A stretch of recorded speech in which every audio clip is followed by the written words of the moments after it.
Hello everyone, welcome to my new blog. কেমন আছো সবাই? আশা করি সবাই খুব ভালো আছো। আমরাও কিন্তু খুব ভালো আছি। সবাইকে টনটনে দুপুরের শুভেচ্ছা। হাস্যকর না ব্যাপারটা?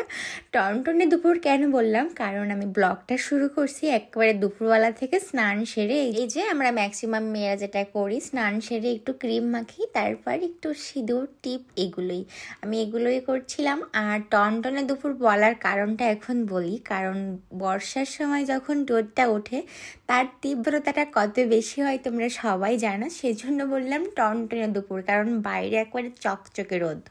তো প্রতিদিনের মতোই ক্যামেরার বাইরে আমি অনেক কাজ করে ফেলেছি। সকালবেলা ঘুম থেকে উঠে নিয়ে আমি কিন্তু রান্নাবান্না কমপ্লিট করে স্নান করে এই পূজা দিতে চলে আসলাম। আর আমি রেগুলার এটাই করি, কারণ আমি স্নান করে আর রান্না করতে যাই না। কারণ আমার মনে হয় স্নান করলে আবার রান্না করতে গেলে আবার ঘেমে সেমে আমি আবার একসা হয়ে যায়।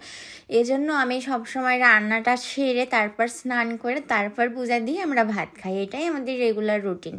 অনেকে আবার তোমরা আমাকে উল্টো ভাবতে পারো, অনেকেই স্নান করে পূজা দিয়ে রান্না করতে চাই, কিন্তু আমি এবার উল্টায় নিয়েছি ব্যাপারটা। কারণ আমার এটাই সুবিধা মনে হয়, স্নান করে ভাত খেয়ে আমি ঘুমাবো, এটাই আমার মনে হয় ফ্রেশ ফ্রেশ একটা ভাব থাকে। কিন্তু স্নান করে রান্না করতে গেলে আমার মনে হয় আমি আবার আমার ফ্রেশ হতে হবে। তো যাই হোক, এই যে আমি পূজা দিতে চলে এসেছি রেগুলার দিনের মতো।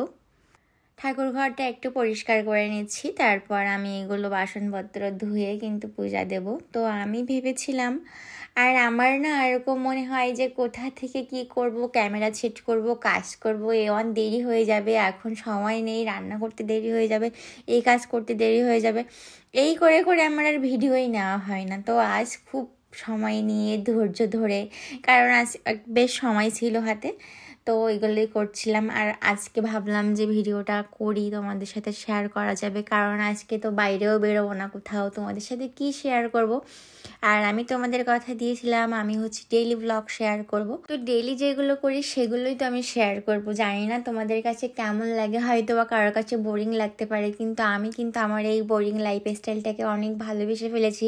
কারণ এটা করেই আমার বছরের পর বছর চলে যাচ্ছে। তো এই তো আমার সংসার, এই আমার ঘর, ভালোবেসে এখানেই আমি সব কিছু করি। আমার প্রতিদিনের একই কাজকর্ম হলে এগুলো তো আমারই। তো আমরা মেয়েরা যারা গৃহিণী আছি, মানে যারা ঘরে কাজ করি, বাইরে কোনো কাজ করি না, তাদের তো একই রকম লাইফ স্টাইল থাকে। কারণ প্রতিদিন উঠে রান্না বান্না করা, সংসারের কাজকর্ম, এটাই হচ্ছে আমাদের লাইফ স্টাইল আর কি। আর যখন বাইরে যাওয়ার ইচ্ছা হয় কিংবা কোনো কারণে যেতে হয়, তখন তো ভিন্ন হয়, এই আর কি। তবে আমার কাছে ভালো লাগে।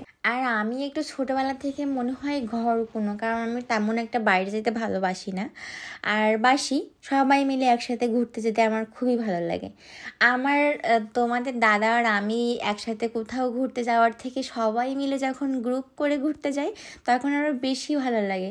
কারণ দুজন তো আমরা সব সময় থাকি, আর ঘুরতে গেলে সবাই মিলে ঘুরতে যাওয়ার মজাটাই আলাদা। তোমরা যারা গ্রুপ করে ঘুরতে যাও তারা অবশ্যই জানো যে গ্রুপে ঘুরতে যাওয়া অনেক বেশি ভালো লাগে। তবে অনেক দিন গ্রুপ করে কোথাও ঘুরতে যাওয়া হয় না, আর বাইরেই তো যাওয়া হয় না, কি আর করা। তো এভাবে করেই দিন চলে যাচ্ছে আমাদের। তো পূজা দিয়ে এসে আসার পরে ভাত তৈরি করবো, তো তোমাদের দাদা বললো একটু পরে খাবে। তো এসে কিন্তু আমি বেড কভারটা চেঞ্জ করলাম, তারপর এই যে চলে আসছি ভাত দিতে। আর রেগুলার দিনের মতো আমি যখনই ভাত তৈরি করি, তোমাদের দাদা স্নানে যাওয়ার পরে আমি ভাত তৈরি করি। আর ও স্নান করে এসে 1 সেকেন্ডও বসতে চায় না, স্নান করে ওর ভাত খেতে হবে। এজন্য ও যখনই স্নানে যায় তখনই আমার ভাত তৈরি করতে বলে যায়। তো আমি এই যে দেখো সব কিছু রেডি করছি। আজ রান্না হয়েছে তোমাদের দাদার প্রিয় কচু শাক, আমারও প্রিয়। আমি ভাজিটা বেশি পছন্দ করি, আর ও কচু শাক দিয়ে লাইলটিকা মাছ দিয়ে বেশি পছন্দ করে। ওর পছন্দের খাবার রান্না হয়েছে আজকে। আর বরবটি আর আলু ভাজি। তো এই ছিল আমাদের দুপুরের সিম্পল মেনু, সাথে 1 টুকরা লেবু। তোমাদের কাদের কাদের কচু শাক প্রিয় বলো তো? আমাদের তো আমরা তো পাগলের মতো পছন্দ করি। আমি বেশিরভাগ ভাজিটা বেশি পছন্দ করি, তো তোমাদের দাদাও খুব বেশি পছন্দ করে। তো এই যে আমরা যাই হোক, একটা তো ভালো জিনিস আমাদের পছন্দের, কচু শাক তো খুবই উপকারী। তোমাদের কাদের কাদের পছন্দ অবশ্যই কমেন্টে জানিয়ে যেও। তো আজকে আমাদের খুবই সিম্পল খাবার। আমরা গত 2 দিন টানা একেবারে সব মশলা খাবার খেয়েছি। তো তো আজকে একেবারে সিম্পল রান্না করেছি। আমার আগে খুব রেগুলার ভুনা ভুনা খেতাম আমরা, আর এখন আমরা বড় হয়ে গেছি, এজন্য মানে বড় হয়ে গেছি বলতে বুড়ো হয়ে যাওয়ার পথে গেছি, তো এই জন্য ব্রেনে একটু ঢুকছে যে এগুলো আমাদের শরীর আর নিতে পারছে না। মানে এত বেশি ভুনা তরকারি খাওয়া একদমই উচিত না। আমরা এখন খুবই স্বাস্থ্যসম্মত লাইফ লিড করার চেষ্টা করছি খাওয়া দাওয়ার ব্যাপারটায়। তারপরে বেশ চেষ্টা করি আর কি, তবে হয়ে ওঠে না সব সময়, তবে চেষ্টা তো করি। এই যে আমাদের খাওয়ার সময় একটা অভ্যাস আছে যে আমরা দুজন খাই আর হচ্ছে নাটক কিংবা কোনো কিছু দেখি। তোমরা এমনটা কারা কারা করো যে খাওয়ার সময় কিছু দেখতে হবে? তারপরে এই যে দেখো তোমাদের দাদা কিন্তু সন্ধ্যায় বেরোনোর জন্য রেডি হয়ে গেছে, তো আমি বললাম তোমাকে একটু ভিডিও করি, তো এই যে একটু ভিডিও করে নিচ্ছিলাম। আর আজকে তোমাদের দাদা সেই নতুন জুতাটা কি পরেছে, সেদিন যেটা কিনেছিলাম এতদিন পরেনি সে ছিল, তো আজকে পরেছে, তো বলছে কেমন দেখাচ্ছে বলো, তো সেটা নিয়েই একটু ফান করছিলাম। এই যে তোমাদের দাদা বেরোনোর জন্য রেডি, আর আমার এখন একা একা বসে বসে বোর হতে হবে রাত্রেবেলা, কি আর করব।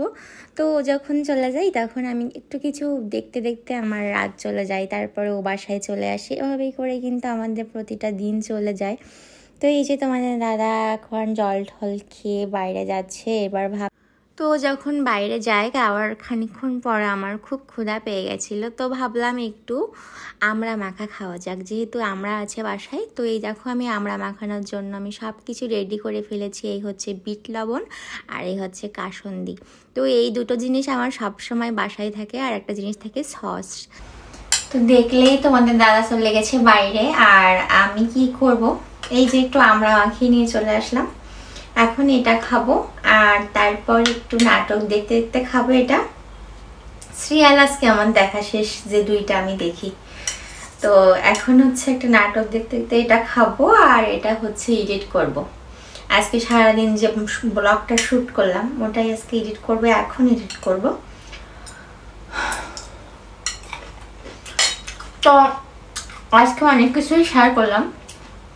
আমার একটা বোরিং লাইফ স্টাইল, তোমাদের কাছে বোরিং লাগতে পারে, কিন্তু এটা এখন আমি অনেক ভালোবেসে ফেলেছি এই লাইফ স্টাইলটা। ও আর একটা কথা, আমার এই লাইফ স্টাইল যদি তোমাদের ভালো লাগে অবশ্যই একটা লাইক কমেন্ট শেয়ার করে পাশে থেকো, আর কমেন্টে জানিও আমাদের ব্লগগুলো কেমন লাগছে, আমার ডেইলি ব্লগগুলো, তাহলে আমি রেগুলার দেওয়ার চেষ্টা করব। তো ভালো থেকো, দেখা হচ্ছে নেক্সট দিন নেক্সট কোনো ব্লগে। সেই পর্যন্ত সবাইকে টাটা।